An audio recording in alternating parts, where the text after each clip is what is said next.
Hi everyone and welcome to Unit Review. We're your hosts, Jack and Dan. Today we're going to be looking at something that, it was a unit that was really close to my heart, the Lychguard. Yes. They were the bane of your opponent's lives at the start of 10th edition. They were impossible to kill. I loved it. Yeah. I loved their faces. Their faces. Now my face is sad. Yeah. But yes. Well, yeah, they're not as good as they are, but what I want to talk about is, is there still some play in them? Yes. Yeah. They're not awful. No, they're not awful. And again, I think they fall in that mid-tier category for me now. But I guess let's just dive straight in so we can get to the juicy part. So, Dan, stat block. What are we looking with? Yeah, stat block. They've got a 5-inch move, 5 toughness. They've got a 3-up save, 2 wounds each, which is nice. Yeah, not bad. Leadership 7+, and an OC of 1. Yeah. So again, not bad. Not bad at all. Pretty standard stat block for 2 wounds for Necron infantry is good, so I'll take that. Yeah, why not? I guess the war gear is kind of where they start to really shine. They've got two different sorts. So they've got the Hyperphase sword. This one has 3 attacks, hitting on freeze, strength 6, -2 AP, and 1 damage. Not bad. That's really okay. Yeah, for 5 of them, you're getting a few attacks through, pushing that to squad of 10. It's going to be quite a few attacks getting through. And obviously some good combos that we've got later on where they're hitting on 2s potentially instead. Yes, so, good point, yes. Not bad at all. The other weapon they've got, though, is the War Scythe. Yeah. This one's pretty good, to be fair. 2 attacks, hitting on freeze, strength 8, -3 AP, big jump, and 2 damage. They've also got the devastating wounds, which... very good. Very nice. Yeah. So if you've got a unit of 10 with 20 attacks, you'd like to think you're going to pop a few dev wounds off there, aren't you? Hopefully that's good. so. Yeah, I think, like I say, strength 8, probably wounding on majority of things, 3s, if not 2s. And then again, with the ballistic skill of weapon skill of 3, it's okay, but again, there's some things you can use later to kind of get that up to 2s, which is always nice.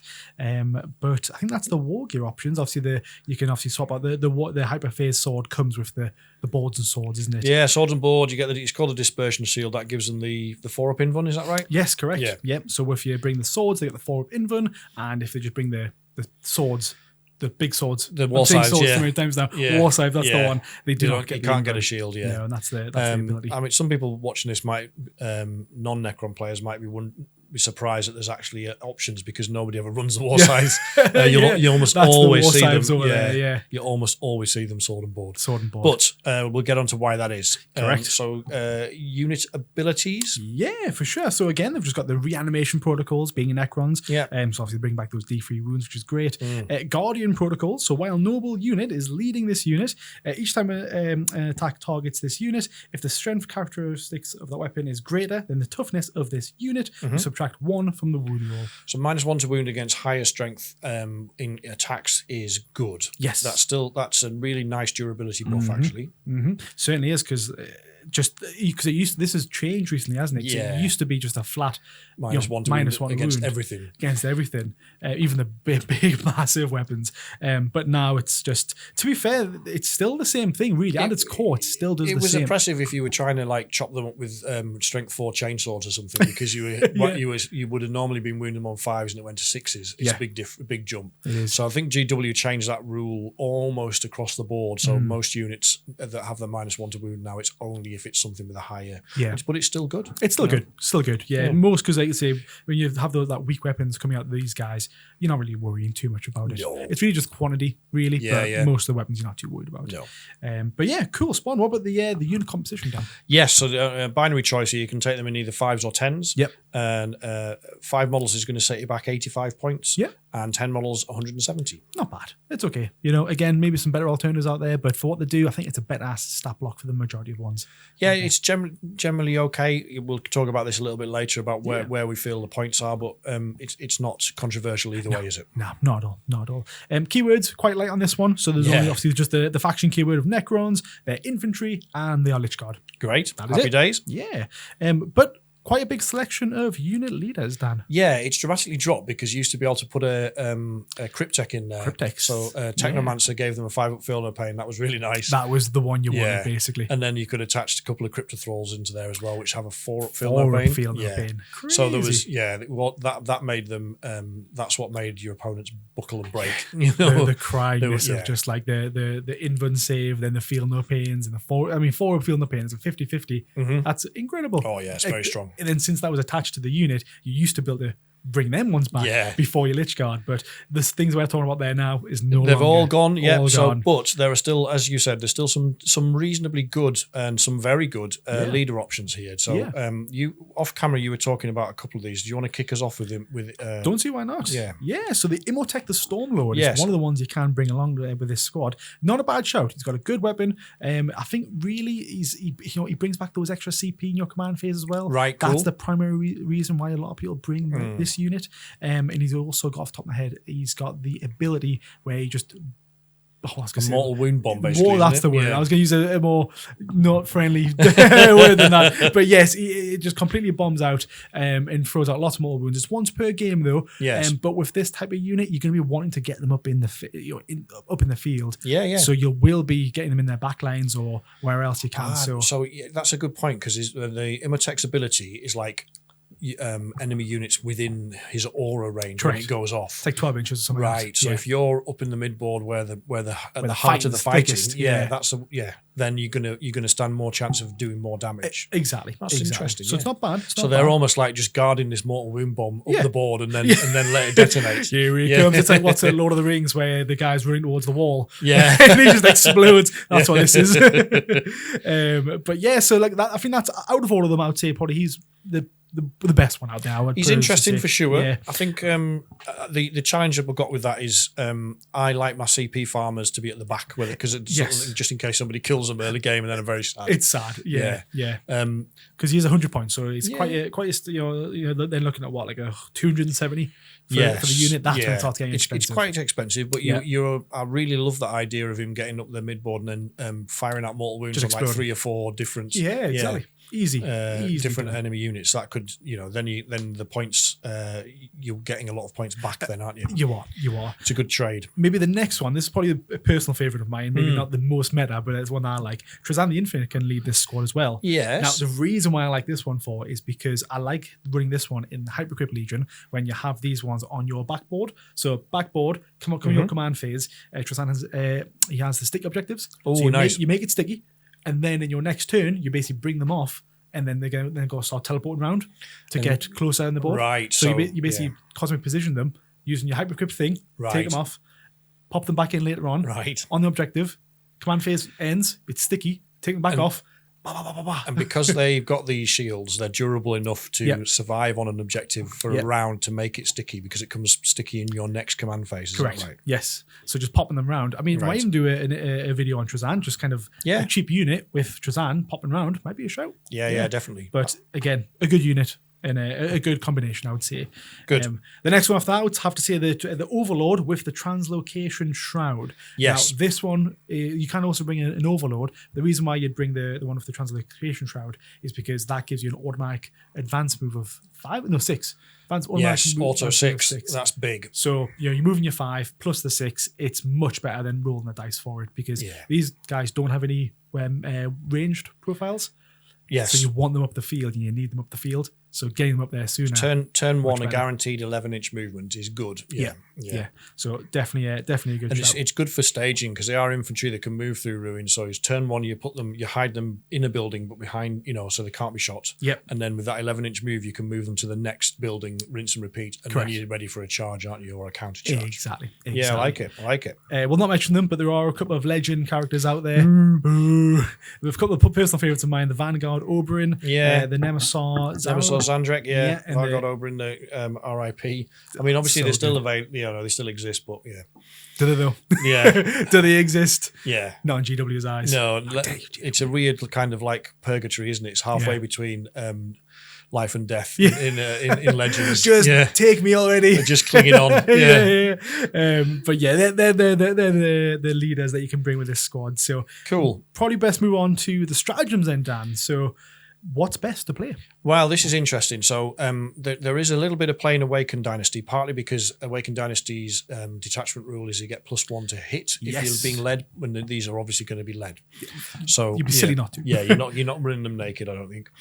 So in that respect, that's quite good. And then within that, you've got strats like Protocol of the Hungry Void, which gives you it's 1 CP and I think it's +1 strength and 1 AP. Correct. So they're already strength 6. You mentioned this before. Moving to strength 7 isn't really a game breaker in a lot of cases, is it? No. But the extra AP is good. That's the AP. You're going from AP 3 to AP 4 on the war sides.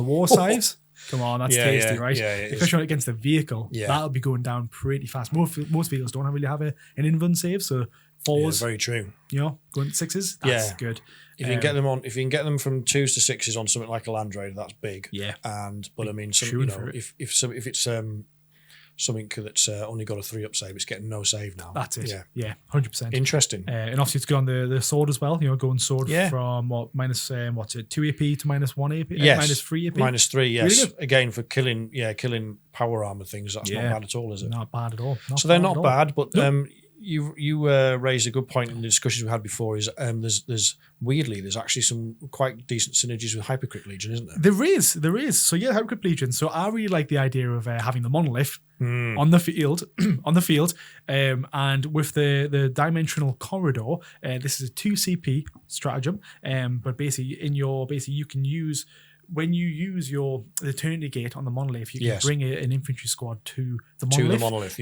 So basically, if you think about it, deep strike the monolith in 9 inches away. Yep. You then bring in the Lychguard, which can then be 3 inches away from monolith or within 3 inches. Yep. So then you're already getting closer on 6-inch charge. 6-inch charge. There we go. And then if you're using a 2 CP to secure a charge, so basically it allows you to charge. Yes, because the monolith's ability is so good that if the monolith sucks you off and brings you through its Eternity Gate and drops you next to the enemy, you're not allowed to charge normally. Correct. But for 2 CP you can. Certainly can. And that really can change a game. I mean, it's one of those things that you have to be honest and tell your opponent you can do before the game. Moment, but they will forget probably, yes. But which is good. Which is what we want. But there is definitely some play there, and that might be, I guess, a way to make the most of the warside guys, because if you can keep them out of harm's way until the monolith's in the right place, and then let them out, let them rip. Yeah, because again, we've mentioned before, but these guys aren't the toughest now. Now that they've lost the Technomancer, they don't have that feel no pain. Yes. It's just if you just bring the boards and swords to an invuln save, if you just bring the war saves, it's got just a 3-up save. Just a 3-up save, exactly. So securing that charge early game with the monolith and the in the corridor stratagem. It is, it is expensive on the old CP, but if you could get a really good trade up out of that. Like if your opponent has a unit of 10 Terminators or something, if you can use that, if it's worth spending 2 CP to get your Warscythe Lychguard in there, delete those Terminators. They will die next time around, but you've probably done good work. You've done your job. You've done what you needed to do. Yeah. Well done. Good work, little fellas. There was a couple of ones in the Orflax. Obeisance Phalanx, yeah. But I was a bit against it, wasn't I? Well, and I think you raised a good point, because basically, is not that many people play it. So I mean, I think it's, rather than us talk through it now, and apologies if you're an Obeisance Phalanx player. That's kind of my fault. Sorry. That detachment could almost be called the Lychguard detachment, because a lot of the strats specify Lychguard keyword in them. So there is really interesting ways to buff them. You can give them higher OC. You can give them precision. So there's some interesting opportunities there. You can even give them fight on death. So go and have a look at those if you are an Obeisance Phalanx player and you're not using them, but you probably know about them already. But it's not, the reason we're not going to run through them is fundamentally because that detachment just isn't seeing a lot of play. It's dead at the minute, isn't it? It's not. Which sucks. It's the fluffy one in the book, really. Yeah. It's, I agree. Lovely for a casual game, but not much play. Good. Happy days. Right, moving on to how best to play this unit. Yes. Do you want to start off? I like the little word we've got for it. Oh, the title, Come At Me Bro. Yeah. I mean, even though we've been complaining or bemoaning the fact that they're not as durable as they used to be, they are still okay. With the boards and swords, certainly are. Yeah. So you can put them on there as your durable midboard objective holders. And as we just talked about, there's options to get them up there early, whether you use that with the Shroud Overlord to get the auto advance, or you're going to hypercrypt them to get them in, etc., with various strats or the monolith. So there are tricks in tools in your toolbox to get them on the midboard, and then they will hold the line. They will, while you get everything else up there. I think that's it. These guys are kind of the shock and awe. They get them up there. They get on the objective, waiting for the better units, I'd say, maybe the cheaper the ones, maybe or better OC, and then these are the ones that you'd probably push past the objective to push your opponent back to then get like those shooting ones on the midboards to then just pepper out there. Is kind of what I would say. Oh, excuse me. All right. Absolutely. But next one, I'll probably say is the Who Wants to Live Forever. I like how you've named this one. But yes, so this is when you run the war scythe unit. So basically the ones with the -3 and the 2 damage, which is great. And you basically just want to hyper delete something. So you want to get them in you want to get them up in someone's face as soon as you can. Again, you can maybe use a night scythe because you can bring 1 unit in the night scythe. Oh yeah. Move that up and then basically pop them out and start charging. I think that'd be a good shout. Alongside what we talked about before with the monolith. Yeah. So drop Deep Strike the monolith in, bring these guys out, and then that's what 6-inch charge, as was said. Yeah. But you can use the 2 CP to basically use the corridor to get into charge range. And you want to make sure you get them up there because without the boards and swords, they're gonna get removed. With only I mean, they do have 2 wounds, but with only a 3-up save, if they fail a charge and they're left with like their little metal dicks swinging in the wind, then they're not gonna last very long. They're not. So they're hitting on 3s, but obviously they're always going to bring an overload with them. So yes. Bringing the Awakening Dynasty, hitting on 2s, probably the better call. 2s and then strength 8. Maybe want to bring that up to strength 9 if you really feeling it. So yeah, I'd consider that really good. Really I think there's playing that. I haven't tried that. I will definitely give it a go. You're right. Yeah, different ways. What's next? I think we talked about overlords already, but also just remember that they can add a bit more punch, and with a resorb, they're going to help bring models back, which makes it more durable. Which is if you are running sword and board, durability is what you're really after, isn't it? That's true. I forgot about the resurrection orb. Yeah. No one we've mentioned a lot, so that brings back D6 wounds, doesn't it? I think it's D3 or D3 plus 1 if you're led. Oh no, that's the strategy. That's a strategy. It's D6. It's a one-shot D6. Yes, you're right. Once per game. But yeah, not bad at all. Yeah, it's okay. A rear guard. So yeah, sword and board, holding your backfield. Yeah, I just think 5 of them. You don't need a leader here, but 5 of them holding your backfield objective is probably.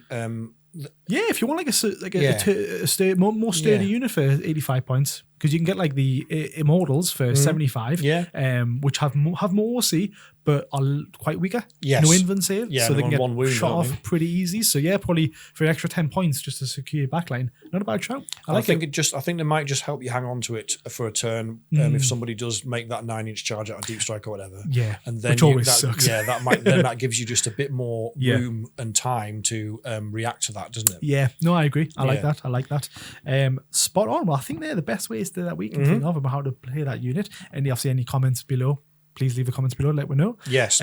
But yeah, so how best to fight against this unit then, Dan? Yeah, I mean they are. Even the sword and board are nowhere near as durable as it used to be. Yes. They used to give people nightmares. So, and we do talk about this a lot, but focus your fire.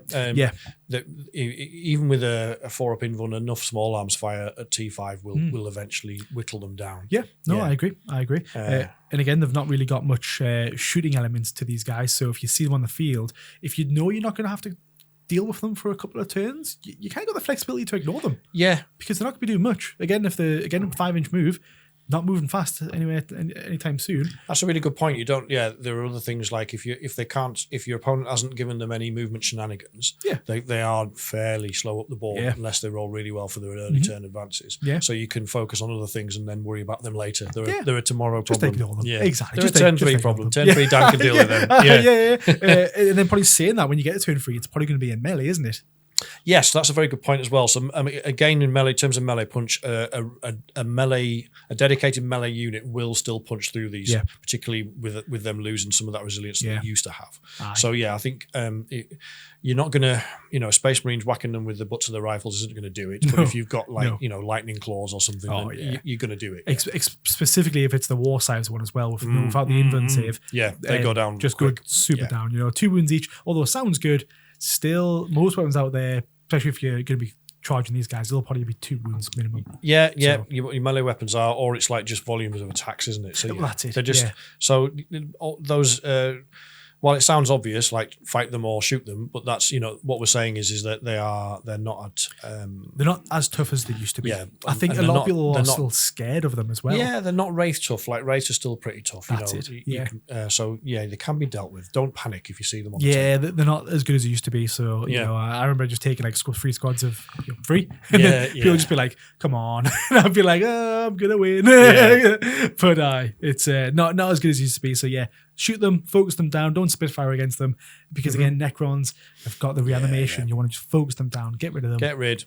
Or even, like you said, I mean, you can ignore them for a couple of turns, but also if they're off to one side or whatever, and they're just sat on an objective, and you don't feel like you've got the tools to deal with them, or it's going to take too much of your army, just leave them be. Just focus on the other two objectives. Yeah, most objectives, most of the game, most of the main missions now just say, hold 2 objectives, hold 3 objectives. So if you're already holding 3 and they're on the 4th, so what? Yeah, ignore them. Don't need them. Save them from when you got, like, I don't know, kill things on an objective, then you can focus them down. I think so. I mean, denying your opponent primary is always a good thing, but if you have to over-invest to do it, then it isn't, is it? Nah. It's always a balance. Exactly. Yeah. Find the right balance. Good.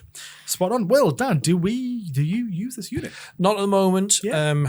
I'm really interested in terms of some of the hypercrypt shenanigans you can do with them, but I just think there's better options. Yes. So in a Night Scythe or doing some of those monolith shenanigans, I would probably focus more on Scorpex because they're a bit cheap. They are. I do love them. I do love them, and I just think they're a bit more. The War Scythes are not bad, but I just think the Scorpex are probably a bit more reliable, well-rounded. Glass. If you want a glass cannon, I think the Scorpex are a better choice. No, I think I tend to agree. Unfortunately, with my Scorpex, I can never make them work. No, they always fail my charges, fail my hits, attacks, wounds, whatever I'm rolling. It's funny how we always end up like my Nightbringer's my one unit, which doesn't, which is quite sad. And yours is Scorpex. But I wonder if everybody, let us know. Does everybody have a unit like this that never performs? What is your unit that you love to hate? Because Lychguard, I actually love them. I think they're one of my favorite units. I love the lore about them. I just love what they're about. Unfortunately, the times where I've played this unit, I've used both of them now. I've used the War Scythes where I've like deep strike them in back end, and I just feel my charge. Yeah. It happens all the time where I just feel the charge. And I'm gone. That's it. They just get one round of shooting into them, and I'm down to like 2 models. And at that point, I'm like, well, what's the point? There's not much to them now. They can't really impact the game. Punch is gone. And then when you lose like a squad of 10, you lose 6 of them. You don't really want to be spending any stratagems on them because it's just CP waste in my eyes. Yeah. And on the flip side, the boards and swords, either keeping them back to hold my backfield with 5 of them, or again, I'm trying to move them up the board, but since they're so slow, it's just hard. Like I want to get them up there, but by turn 3, they're then there. And then there's just not much more I can do. This is where the points issue comes into play because when you have to invest extra points or extra CP to get them to do what you need them to do, then it becomes too expensive. It does. Exactly. There are better options perhaps in the Codex. 100% agree. 100% Good. Agree. Well, on that note, let us know why we're wrong in the comments and why you think Lychguard are great. Please, I want to know because I want to run them. I can never make them work though. Yeah, very true. But otherwise, thank you for watching and we'll see you soon. Thank you.